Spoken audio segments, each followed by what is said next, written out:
திவ்ய கர்த்தர் உயிர்த்த திருநாளுக்கு பின்வரும் 2ஆம் ஞாயிற்றுக்கிழமைக்கான தியான பிரசங்கம். துர்மாதிரியின் பேரில் அச்சிஸ்டர் அல்போன்ஸ் மரி லிகோரியார் நிகழ்த்திய தியான பிரசங்கம். ஓநாய் ஆடுகளை பாய்ந்து பிடித்து சிதறடிக்கும். நமது ஆண்டவராகிய திவ்ய இயேசு கிறிஸ்துநாதருடைய ஆட்டு மந்தையை பாய்ந்து பிடித்து சிதறடிப்பவர்கள் துர்மாதிரியின் ஆசிரியர்களும் போதகர்களுமாயிருக்கின்றனர். இவர்கள் தங்களுடைய சொந்த அழிவுடன் திருப்தி அடையாதவர்களாக மற்றவர்களை அழிப்பதற்காக கடினமாக உழைப்பார்கள். ஆனால் எந்த மனுஷனால் இடரல் வருகிறதோ அவனுக்கு ஐயோ கேடு என்று நமது ஆண்டவர் கூறுகிறதை அச்சிஷ்ட மத்தேயு சுவிசேஷத்தில் வாசிக்கிறோம். மற்றவர்கள் தேவ வரப்பிரசாதத்தை இழப்பதற்கு காரணமாக எவன் அவர்களுக்கு துர்மாதிரியாக இருக்கிறானோ அவனுக்கு ஐயோ கேடு. இதை பற்றியே ஒருவனை பாவத்தை கட்டிக்கொள்ள தூண்டுகிறவன் எவனோ அவனே அதிக கனமான பாவத்தை கட்டிக்கொள்கிறான் என்று ஓரிஜன் கூறுகின்றார்.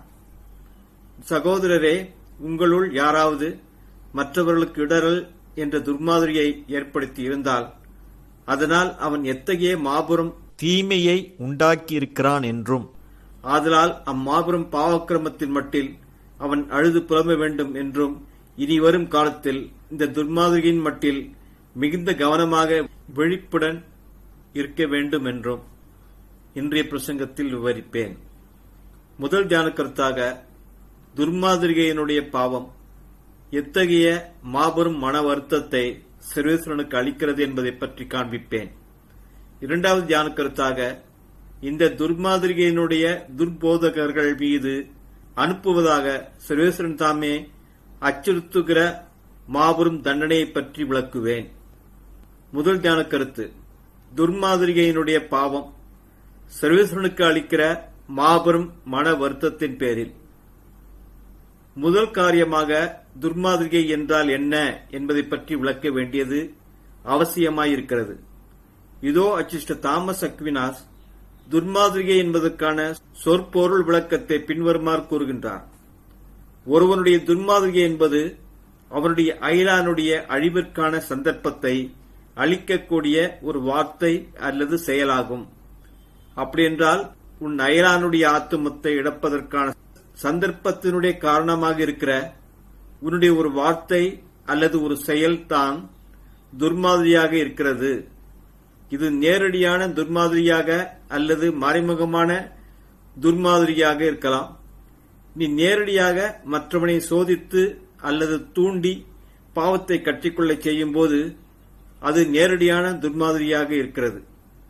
மற்றவர்கள் பாவத்தை கற்றிக்கொள்வதற்கு நீ கூறப்போகும் வார்த்தை அல்லது செய்யப்போகிற செயல் காரணமாக இருக்கக்கூடும் என்று அறிந்திருந்தும் அவற்றை நீ விளக்காமல் இருக்கிற போது நீ காண்பிக்கிற இந்த துர்மாதிரிகை மறைமுகமான துர்மாதிரிகையாகும்.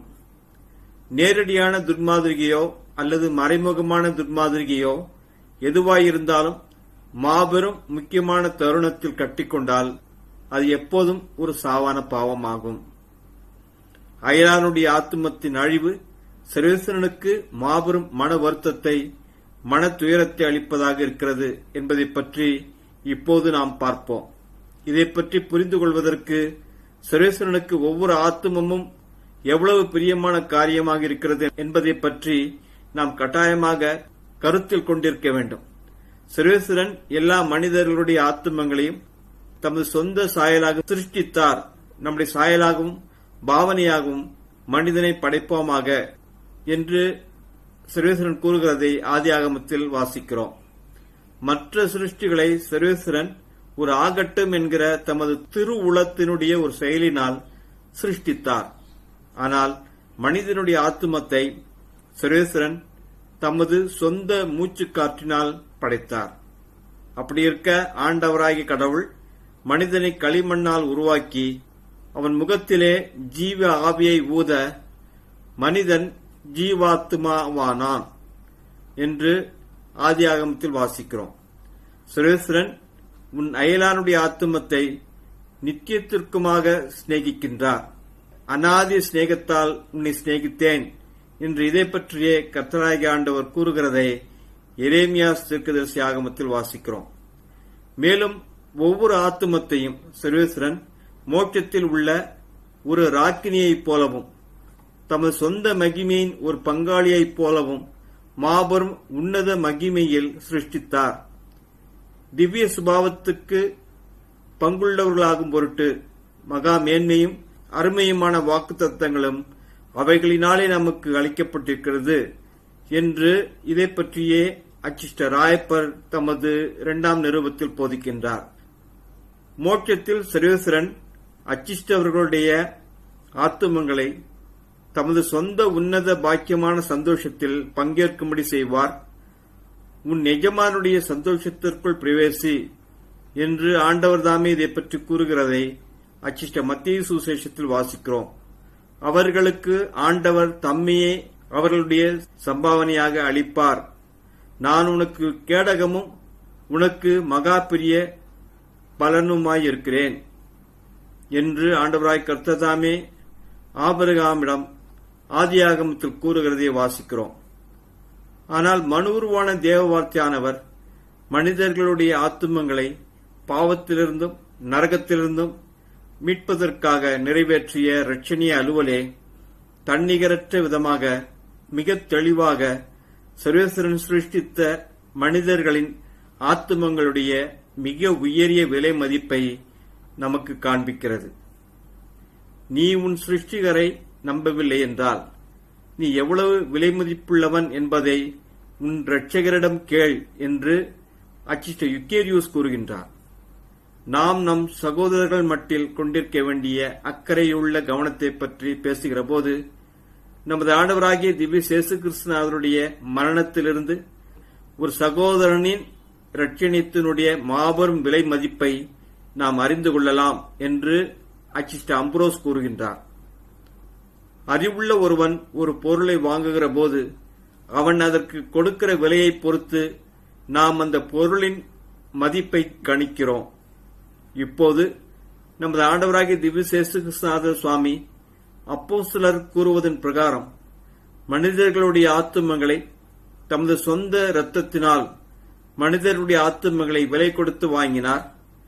உயர்ந்த கிரயத்துக்கு கொல்லப்பட்டிருக்கிறீர்களே, ஆகையால் சர்வேஸ்வரனை உங்கள் சரீரத்தில் கொண்டிருந்து மகிமைப்படுத்துங்கள் என்று இதை பற்றியே அச்சிஷ்ட சின்னப்பர் கொரிந்தியருக்கு எழுதிய முதல் நிருபத்தில் நமக்கு அறிவுறுத்துகிறதை வாசிக்கிறோம். அப்படியென்றால் ஆத்துமம் சர்வேஸ்வரனுடைய மகாபரிசுத்த திவ்ய திரு ரத்தத்தின் விலை மதிப்பினுடைய உன்னதமான அளவிற்கு மிக விலை உயர்ந்ததாக இருக்கிறது என்று நம்மால் சொல்லக்கூடுமாயிருக்கிறது. இதுவே அச்சிஷ்ட ஹிலாரியாரின் கூற்றின் மொழியாயிருக்கிறது. சர்வேஸ்வரனுக்கு முன்பாக பலமுள்ளவனாக மனிதன் தோன்றும்படியாக அவனுடைய ஆத்தும ரட்சணி அலுவல் மாபெரும் அபரிமிதமான தேவ கொடையினால் நிறைவேற்றப்பட்டது என்று அச்சிஷ்ட இலாரியார் கூறுகின்றார். ஆகவே தான் தமது சின்னஞ்சிறிய சகோதரர்களுக்கு நாம் செய்கிற நன்மை தின்மை எல்லாம் தமக்கே செய்கிறதாக நம் திவ்ய ரட்சகர் நம்மிடம் கூறுகின்றார். என்னுடைய மிகவும் சிறிய சகோதரர்களாகிய இவர்களில் ஒருவனுக்கு நீங்கள் செய்த போதெல்லாம் எனக்கே அதை செய்தீர்கள் என்று மெய்யாகவே உங்களுக்கு சொல்லுகிறேன் என்று அச்சிஷ்ட மத்தேயு சுவிசேஷத்தில் நமது ஆண்டவர் தாமே நமக்கு அறிவுறுத்துகிறதை நாம் வாசிக்கிறோம். இவை எல்லாவற்றிலிருந்தும் ஒரு சகோதரனுக்கு துர்மாதிரியாய் இருந்து அவனுடைய ஆத்துமத்தை அழிப்பது என்பது எத்தகைய மாபெரும் மன வருத்தத்தையும் துயரத்தையும் சர்வேஸ்வரனுக்கு அளிக்கிறது என்பதை நாம் அனுமானிக்கலாம்.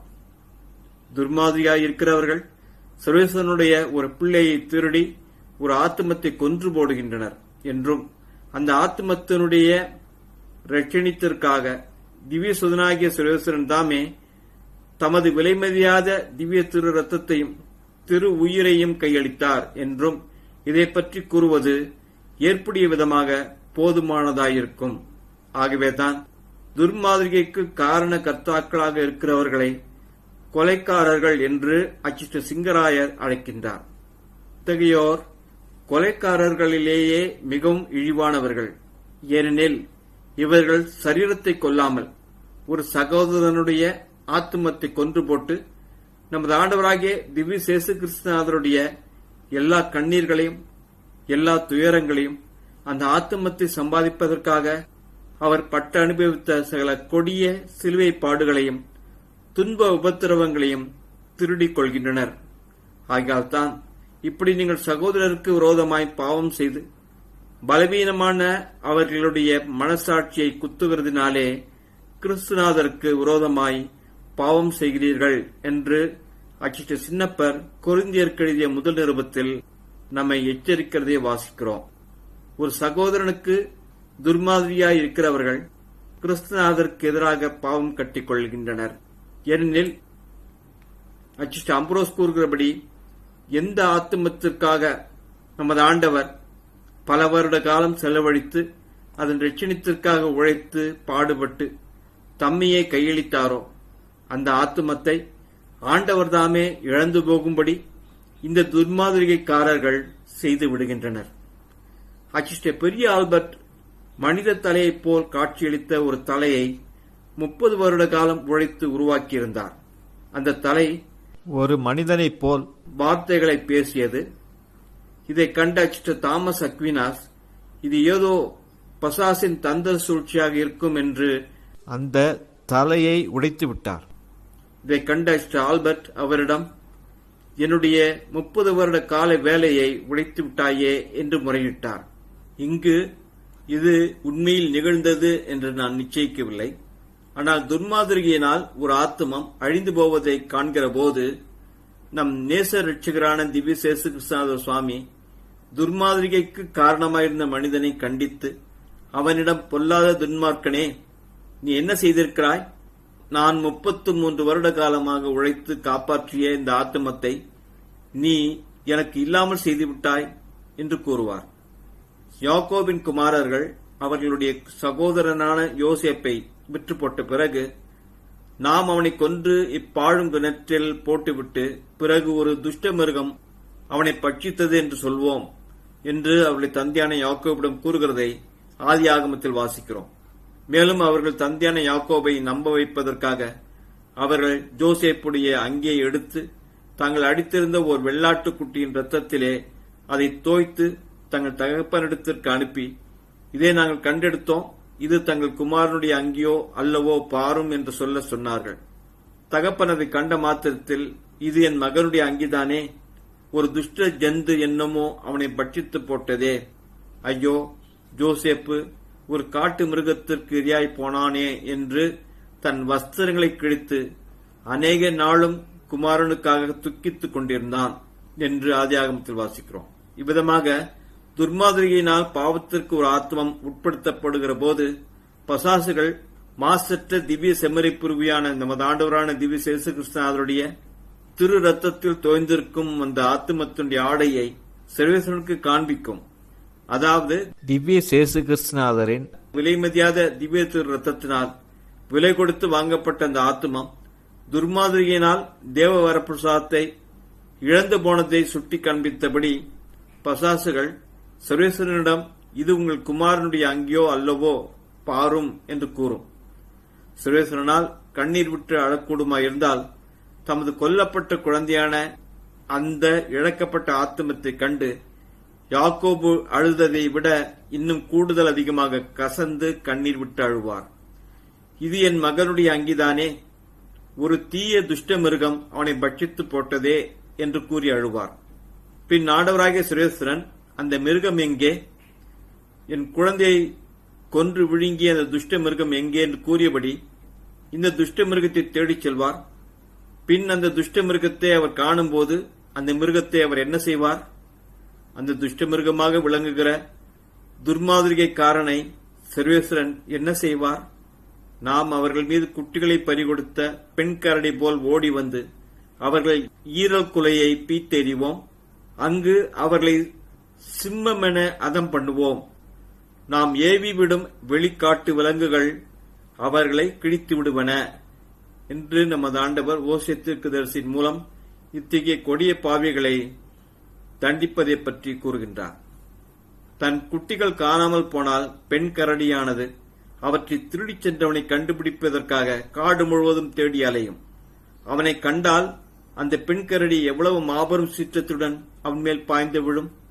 இவ்விதமாகவே நமது ஆண்டவர் தமது குழந்தைகளை தம்மிடமிருந்து பறித்து களவாடிய துர்மாதிரிகைக்கு காரணமாயிருக்கிறவர்கள் மேல் பாய்ந்து சீற்றம் கொள்வார். இந்த துர்மாதிரிகைக்காரர்கள், என் அயலான் ஏற்கனவே நிச்சயக்கேட்டிற்கு தீர்விடப்பட்டிருக்கிறான், இந்த தீமைக்கு என்னால் எவ்வாறு பரிகாரம் செய்யக்கூடும் என்று கேட்பார்கள். அதற்கு ஆண்டவர் அவர்களிடம், அவனுடைய அழிவிற்கு நீ காரணமாயிருக்கிறபடியால் அவனுடைய ஆத்துமத்தின் இழப்பை நீ கட்டாயமாக ஈடு செய்ய வேண்டும் என்று கூறுவார். அவன் இரத்தப்பழியை உன் கையிலே கேட்போம் என்று இதை பற்றிய திவ்ய கர்த்தர் நம்மை பார்த்து கூறுகிறதை எசேக்கியேல் தீர்க்கதரிசி ஆகமத்தில் வாசிக்கிறோம். நீ அவன் பேரில் இறங்க வேண்டாம், ஆனால் உயிருக்கு உயிரை வாங்குவாய் என்று சர்வேஸ்வரன் உபாகமத்தில் கூறுகிறதை வாசிக்கிறோம். நீ ஒரு ஆத்துமத்தை அழித்து விட்டாய், எனவே நீயும் கட்டாயமாக உன் சொந்த ஆத்துமத்தினுடைய இழப்பையும் அனுபவித்து ஆக வேண்டும். இரண்டாம் தியான கருத்து, துர்மாதிரியை காண்பிக்கிறவர்கள் மீது அனுப்புவதாக சர்வேஸ்வரன் தாமே அச்சுறுத்துகிற மாபெரும் தண்டனையின் பேரில் இடரலின் நிமித்தம் உலகத்துக்கு ஐயோ கேடு. ஏனெனில் இடரல்கள் கட்டாயம் வந்துதான் தீரும்.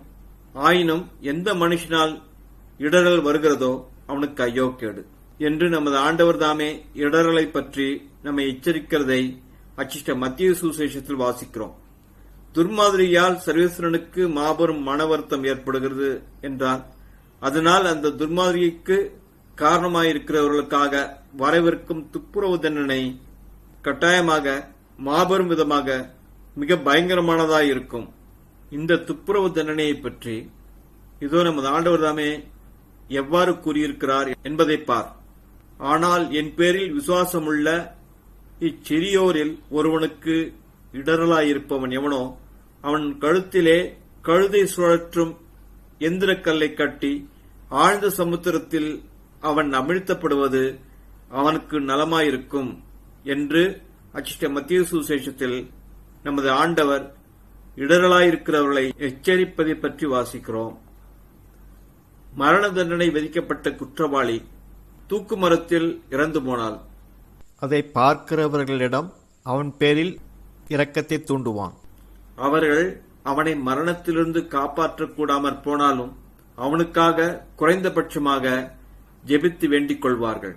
ஆனால் அதே சமயம் அவன் ஆழ்ந்த சமுத்திரத்தினுள் மூழ்கி போகும்படி அமிழ்த்தப்பட்டால் அவனுடைய அந்த இறுதி கதியை பார்த்து அவன் பேரில் இறங்குவதற்கு ஒருவனும் அங்கு இருக்க மாட்டான். தன் சகோதரனுக்கு இடரலாயிருக்கிற ஒருவனுக்கு இவ்வித கொடூரமான தண்டனையை நமது ஆண்டவர் அனுப்பப் போவதாக அச்சுறுத்துவது என்பது ஒரு ஆத்துமத்தை நித்திய கேட்டின் அழிவிற்கு இட்டுச் சென்ற மனிதனுக்காக சம்மனசுகளும் அச்சிஷ்டவர்களும் யாரும் சர்வேஸ்வரனிடம் பரிந்து பேசும்படியான ஆவல் கொள்ளாமல் இருப்பதற்காகவே ஆண்டவர் இடரல் அல்லது துர்மாதிரியை என்கிற இப்பாவத்தின் மீது மிகுந்த வெறுப்புடன் இருக்கிறார் என்பதை நமக்கு சுட்டி காண்பிக்கிறது. இத்தகைய இடரல்களுக்கு காரணமாயிருக்கிறவன் யாரும் உதவுவதற்கு தகுதியில்லாதவன் என்பதுடன் கூட அவன் யாவராலும் காணக்கூடாதபடி தண்டிக்கப்பட வேண்டும் என்றும் அவனுடைய தண்டனை தீர்ப்பு அறிவிக்கப்படுகிறது. துர்மாதிரியை சர்வேஸ்வரனுடைய கண்களுக்கு முன்பாக எவ்வளவு அருவருப்பாக இருக்கிறது என்றால், அவர் மிக கனமான பாவங்களை கவனிக்காமல் போனாலும் துர்மாதிரியினுடைய பாவத்தை அதற்கான கண்டிப்பான தண்டனையை கடந்து செல்வதற்கு அனுமதிக்க கூடாதவராக இருக்கிறார் என்று அச்சிஷ்ட கிறிஸ்தோஸ்தம் அருளப்பர் கூறுகின்றார். ஏனெனில் இஸ்ராயேல் கோத்திரத்தான ஒரு மனுஷன் அல்லது இஸ்ராயேலில் தங்கியிருக்கும் பரதேசிகளில் ஒருவன் நம்மை பின்பற்றாமல் தன் விக்கிரகங்களின் ஆசையை தன் இருதயத்தில் தரித்து தன் அக்கிரமத்தை தன் கண் முன்பாக வைத்துக் கொண்டு நமது தீர்க்கதரிசியிடம் வந்து அவன் மூலமாய் நம்மை கேள்வி கேட்டால் அவனுக்கு கர்த்தராகிய நாமே மறு உத்தாரம் அளிப்போம். அன்றியும் அப்படி கொத்த மனிதனுக்கு விரோதமாய் நமது முகத்தை திருப்பி அவனை மற்றவர்களுக்கு மாதிரியாகவும் பழமொழியாகவும் வைத்து அவனை நமது ஜன நடுவினின்று சங்கரிப்போம். அப்போது நாம் கர்த்தர் என்று அறிவீர்கள் என்று துர்மாதிரியை ஏற்படுத்துகிற மனிதனை எவ்வாறு தண்டிப்பார் என்று கர்த்தராகிய ஆண்டவர்தாமே எசேக்கியேல் தீர்க்கதரிசி ஆகமத்தில் கூறுகிறதை வாசிக்கிறோம்.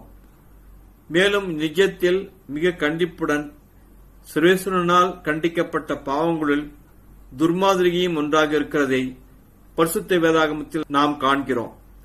பழைய ஏற்பாட்டின் காலத்தில் ஏலி பலி செலுத்துவதற்கு காணிக்கையாக ஒப்புடுக்கப்பட்ட இறைச்சியை திருடிய தன் மகன்களை கண்டித்து திருத்தாமல் விட்ட குற்றத்திற்காக சர்வேஸ்வரன் தாமே ஏலியை கண்டித்து தண்டித்ததை பற்றி முதல் அரசராகமத்தில் வாசிக்கிறோம். துர்மாதிரியை காண்பிக்கும் போது மட்டுமல்லாமல் தன் பிள்ளைகள் குற்றம் செய்கிற போது அவர்களை திருத்தாமல் விடும்போதும் பெற்றோர்கள் பிள்ளைகளுக்கு துர்மாதிரியை காண்பித்து மகா பெரிய பாவத்தை கட்டிக்கொள்கின்றனர். ஆண்டவர் சமுவேலுக்கு சொன்னது, இதோ நாம் இஸ்ராயேலரில் ஒரு காரியம் செய்வோம், அதை கேட்கிற ஒவ்வொருவனுடைய இரு செவிகளும் சப்திக்கும் என்று சர்வேஸ்வரன் கூறுகிறதை முதலாம் அரசராகமத்தில் வாசிக்கிறோம். ஏனெனில் ஏலியினுடைய குமாரர்கள் மதிகெட்டத்தனமாய் நடந்ததை அறிந்திருந்தும் அவன் அவர்களை கண்டியாதபடியால் அந்த அக்கிரமத்தை பற்றி அவனையும் அவன் வீட்டையும் என்னென்றைக்கும் தீர்விட்டு தண்டிப்போம் என்று முன்னதாய் அவனுக்கு தெரிவித்திருந்தோம் என்று முதல் அரசராகமத்தில் வாசிக்கிறோம். ஆகையால் ஏலியின் குமாரர்கள் மனிதர்களை ஆண்டவருடைய பலியினின்று நீக்குவதினால் அவருடைய குற்றம் ஆண்டவர் முன் மகா பெரியதாயிருந்தது என்று சர்வேஸ்வரன் தாமே ஏலி தன் மகன்களை கண்டித்து திருத்தாதை பற்றியும் அந்த மகன்கள் கட்டிக்கொண்ட மகா பெரிய குற்றத்தை பற்றியும் கூறுகிறதை முதல் அரசராகமத்தில் வாசிக்கிறோம். ஏலியின் மகன்கள் கட்டிக்கொண்ட இந்த மகா பெரிய குற்றம் என்ன? மற்றவர்களை பாவத்திற்கு இழுத்து செல்வதுதான் இம்மகா பெரிய குற்றம் என்று இவ்வேதாகம பகுதியை பற்றி விவரிக்கும் போது அச்சிட்ட கிரகோரியார் கூறுகின்றார். யெரொபோவாம் ஏன் தண்டிக்கப்பட்டார்? ஏனெனில் இவர் மக்களுக்கு துர்மாதிரியை காண்பித்தார். யெரொபோவாம் கட்டிக்கொண்டதும் இஸ்ராயலை கட்டிக்கொள்ள செய்ததுமான பாவங்களின் நிமித்தம் இஸ்ராயல் அடிமைப்பட்டு போகும் என்றார் என்று இதை பற்றி சர்வேஸ்வரன் தாமே எச்சரித்து கூறுகிறதை மூன்றாம் அரசராகமத்தில் வாசிக்கிறோம். மேலும் ஆகாப் அரசனுடைய குடும்பத்தின் எல்லா உறுப்பினர்களும் சர்வேஸ்வரனுக்கு எதிரிகளாயிருந்தனர். அவனுடைய மனைவியான எசபேல் மகா கடுமையாக தண்டிக்கப்பட்டாள். ஜன்னல் வழியாக எரியப்பட்டாள். அங்கு நாய்களால் கடிக்கப்பட்டு விழுங்கப்பட்டாள். அவளுடைய மண்டை ஓடும் கால்களும் கைகளுடைய சில மிச்சங்களும் தான் அவளுக்கு மீதமாயிருந்தன. அவள் ஏன் இவ்வளவு மகா கடுமையாக தண்டிக்கப்பட்டாள்? ஏனெனில் இவள் தன் கணவன் ஆகாப்பை எல்லாவிதமான தீமைகளையும் செய்யும்படி ஏவி விட்டிருந்தாள். துர்மாதிரியாகிற பாவத்திற்காகவே நரகம் சிருஷ்டிக்கப்பட்டது. ஆதியிலே கடவுள் பரலோகத்தையும் பூலோகத்தையும் படைத்தார் என்று ஆதியாகமத்தில் வாசிக்கிறோம். ஆனால் சர்வேஸ்வரன் எப்போது நரகத்தை படைத்தார்? லூசிபர் மற்ற சம்மன்ஸ்களை சர்வேஸ்வரனை எதிர்க்கும்படி துர்போதனை செய்து கெடுத்த போது சர்வேஸ்வரன் நரகத்தை உண்டாக்கினார். சர்வேஸ்வரன் தமக்கு பிரமாணிக்கத்துடன் இருந்த மற்ற சமரசுகளையும் தொடர்ந்து கெடுப்பதில் ஈடுபடாமல் இருப்பதற்காக லூசிபரை துர்மாதிரியை என்ற பாவத்தை கட்டிக்கொண்டதும் உடனடியாக பரலோகத்திலிருந்து விரட்டினார்.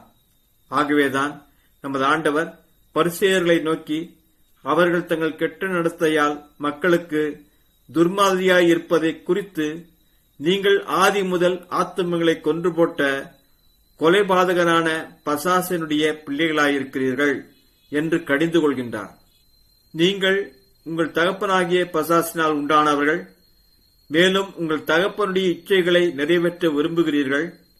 ஆதி முதற்கொண்டு அவன் கொலைபாதகனாயிருந்தான் என்று அச்சிட்ட அருளப்பர் சுவிசேஷத்தில் நமது ஆண்டவர் பரிசேயர்களை நோக்கி கடிந்து கொள்கிறதை வாசிக்கிறோம்.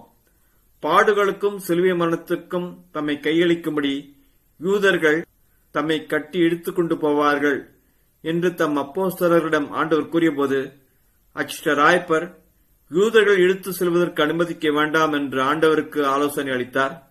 இவ்விதமாக மனுக்குல ரட்சணிய அலுவல் நிறைவேறுவதை தடுக்க பெரும் முயற்சி செய்தார்.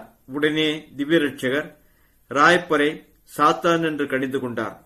அவர் திரும்பி ராயப்பரை பார்த்து, சாத்தானே, என் பின்னாலே போ, எனக்கு நீ இடரலாயிருக்கிறாய்.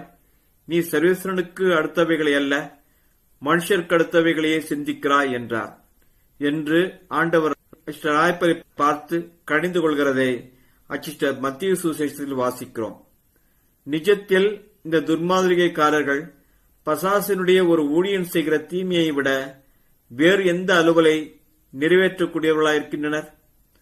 இத்தகைய இழிவான பசாசின் ஊழியர்களின் உதவி இல்லாவிடில் துர்மாதிரிகைக்காரன் நிச்சயமாக இவ்வளவு எண்ணிக்கையிலான ஆத்துமங்களை அழிவிற்கு இட்டு செல்லக்கூடாதவனாயிருக்கிறான்.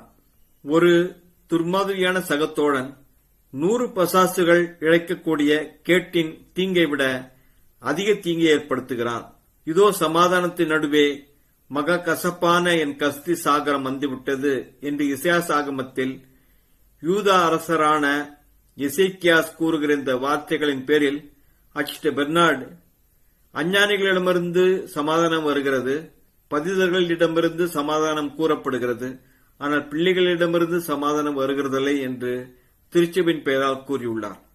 தற்போது விக்கிரக ஆராதனைக்காரர்களான அஞ்ஞானிகளாலும் வேத விசுவாசத்தை மறுதளித்த பதிதர்களாலும் திருச்சபை உபத்திரவப்படுத்தப்படுகிறதில்லை. ஆனால் அதே சமயம் திருச்சபை தன் சொந்த பிள்ளைகளான துர்மாதிரியான கிறிஸ்துவர்களால் உபத்திரவப்படுத்தப்படுகிறது.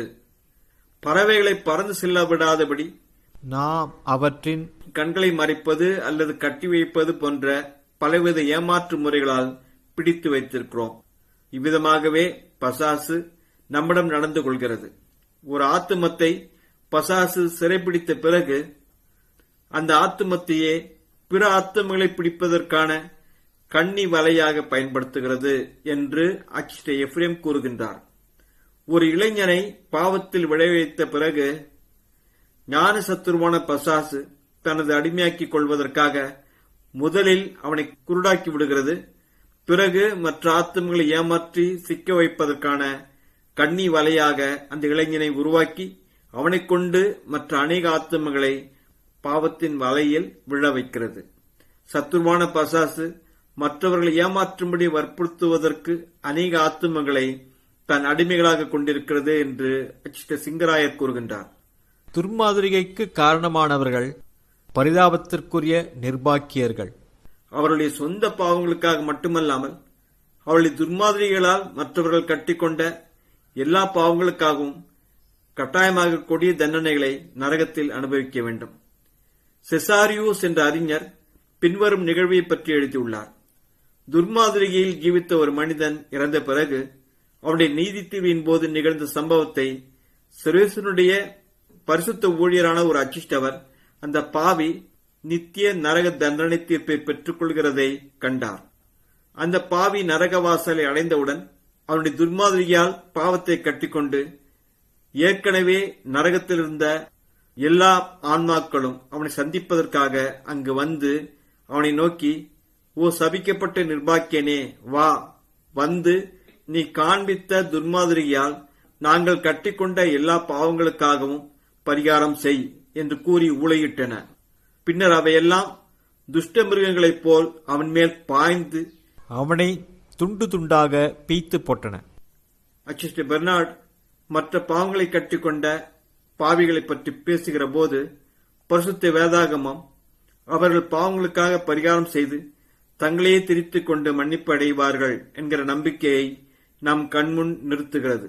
ஆனால் துர்மாதிரியை காண்பிக்கிறவர்களை பற்றி குறிப்பிடுகிற போது பரிசுத்த வேதாகமம் அவர்களை சர்வேஸ்வரனிடமிருந்து தனியாக பிரிக்கப்பட்ட மனிதர்களாக காண்பிக்கிறது. அவர்களுடைய ரட்சணத்தின் பேரில் மிக மிக சொற்ப நம்பிக்கையையே நமக்கு காண்பிக்கிறது என்று கூறுகின்றார்.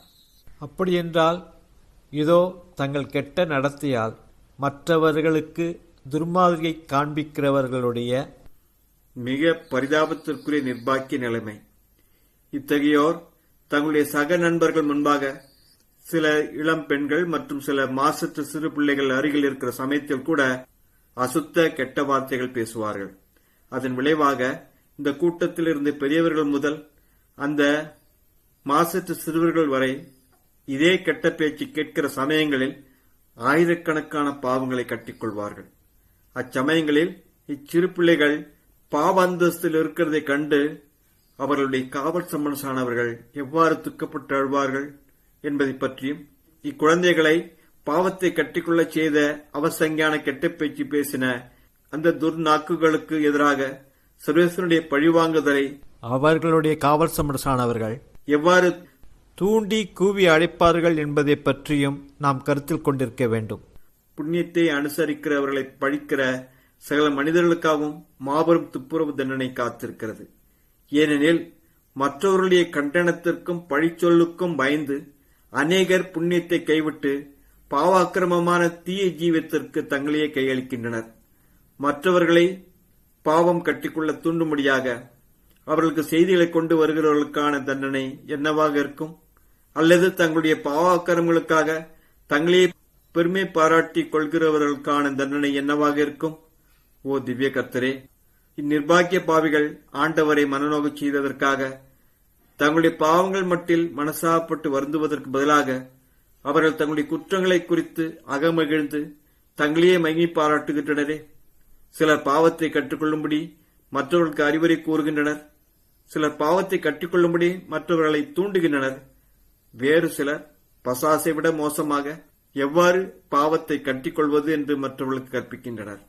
தங்களுடைய பிள்ளைகள் பாவத்தை கட்டிக்கொள்ளாமல் இருக்கும்படியாக அவர்களை தடுக்கும் அதிகாரத்தை கொண்டிருந்த போதிலும் அவர்களை கெட்ட நண்பர்களுடன் பழகவும் அல்லது அடிக்கடி ஆபத்தான கெட்ட வீடுகளுக்கு செல்லவும் அல்லது தங்களுடைய மகள்களை இளைஞர்களுடன் உரையாடல்களில் ஈடுபடுவதற்கும் அனுமதிக்கும் பெற்றோர்களை பற்றி நாம் என்ன கூறுவோம்? ஓ இத்தகைய பெற்றோர்கள் நீதி தேர்வைக்கான அந்நாளில் எத்தகைய மாபெரும் கொடூரமான துப்புரவு தண்டனையால் தீர்ப்பிடப்படுவார்கள். ஒருவேளை உங்களில் ஒரு குடும்பத்தின் தந்தையாக இருக்கும் யாராவது ஒருவர் அப்படியென்றால், துர்மாதிரியாக என் பிள்ளைகளை வளர்த்ததால் நான் நித்தியத்திற்குமாக இழக்கப்படுவேனா? என் நித்திய ரட்சணத்தின் மட்டில் நம்பிக்கை கொண்டிருக்க கூடாதா என்று கேட்கலாம். இல்லை, நான் அந்த நம்பிக்கை கொண்டிருக்க கூடாது என்று கூற மாட்டேன். சர்வேசனுடைய இரக்கம் மகா பெரியது. தங்கள் பாவங்களுக்காக மனசாப்பட்டு வருத்தப்படுகிறவர்கள் எல்லோரையும் மன்னிப்பதாக சர்வேசன் தாமே வாக்குறுதி அளித்திருக்கிறார். அநேகரை தன் துர்மாதிரியால் அழித்ததால் தன்னையே அழித்தவன் மற்ற அநேகர்களை தனது உத்தமமான நன்மாதிரியால் மணந்திருப்புவானாக என்று இதை பற்றியே யுசேபியூஸ் எமிசென்சுஸ் என்கிற வேதவியலார் கூறியுள்ளார். நீ உன் ஆத்துமத்தை இழந்துவிட்டாய். உன் துர்மாதிரிகளால் அநேக ஆத்துமங்களை நித்திய அழிவின் கேட்டிற்கு அனுப்பிவிட்டாய். இப்போது நீ கட்டாயமாக அந்த தீமையை பரிகரிக்க வேண்டியவனாக இருக்கிறாய். இதுவரை மற்றவர்களை பாவத்திற்கு இட்டுச் சென்றது போல் இப்போது உத்தமமான ஜீவியத்திற்கு மனம் திருப்பி இட்டுச் செல்லக்கூடிய உன் நல்ல வார்த்தைகளாலும் உன் நன்மாதிரியாலும் பாவ சந்தர்ப்பங்களை விளக்குவதாலும் தேவதுரிய அனுமானங்களை பக்தி பற்றுதலுடன் அடிக்கடி பெற்றுக்கொள்வதாலும் பக்தியுடன் ஜெபிப்பதற்கும் ஞான பிரசங்கங்களை கேட்பதற்கும் தேவாலயத்திற்கு செல்வதாலும் அவர்களை புண்ணியத்தை அனுசரிக்க செய்ய வேண்டியவனாயிருக்கிறாய். இன்று முதல் இனிமேல் அச்ச நடுக்கத்துடன் சாவை தவிர்ப்பதை போல் மற்றவர்களுக்கு துர்மாதிரியாக இருக்கிற ஒவ்வொரு வார்த்தையையும் ஒவ்வொரு செயலையும் நீ கட்டாயமாக தவிர்த்து விளக்க வேண்டும். அவர்களுடைய சொந்த அழிவே நித்திய அழிவினுள் விழுந்துவிட்ட அவர்களுக்கு போதுமானதாயிருப்பதாக என்று அச்சிஷ்ட சிப்ரியான் கூறுகின்றார். உன் சொந்த பாவங்களே உனக்கு போதுமானதாயிருப்பதாக என்று அச்சிஷ்ட வில்லுனவா தாமஸ் கூறுகின்றார். நீ நமது ஆண்டவரை உன் பாவங்களால் மனநோகச் செய்தது உனக்கு போதுமானதாய் இல்லாததைப் போல் உன் பாவங்களால் மற்றவர்களையும் ஆண்டவரை மனநோகச் செய்யும்படி செய்வதற்கு நம் மகா நேசமுள்ள திவ்யரட்சகர் உனக்கு என்ன தீங்கு செய்தார்? இது உண்மையிலேயே மிக கூடுதல் அதிகப்படியான கொடுமையாக இருக்கிறது.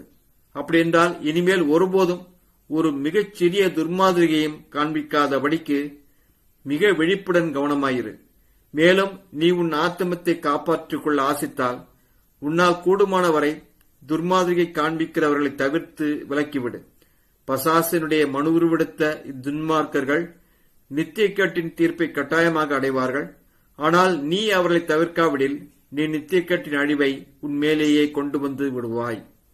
இடரலின் நிமித்தம் உலகத்துக்கு ஐயோ கேடு என்று நமது ஆண்டவர் கூறுகிறதை அச்சிஷ்ட மத்திய சுசேஷத்தில் வாசிக்கிறோம்.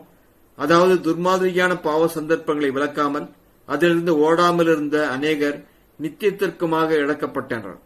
ஆனால் அந்த நபர் என் நண்பன், நான் அவனுக்கு கடன்பட்டிருக்கிறேன், அவனிடமிருந்து அநேக சலுகைகளை எதிர்பார்த்திருக்கிறேன் என்று நீ கூறலாம்.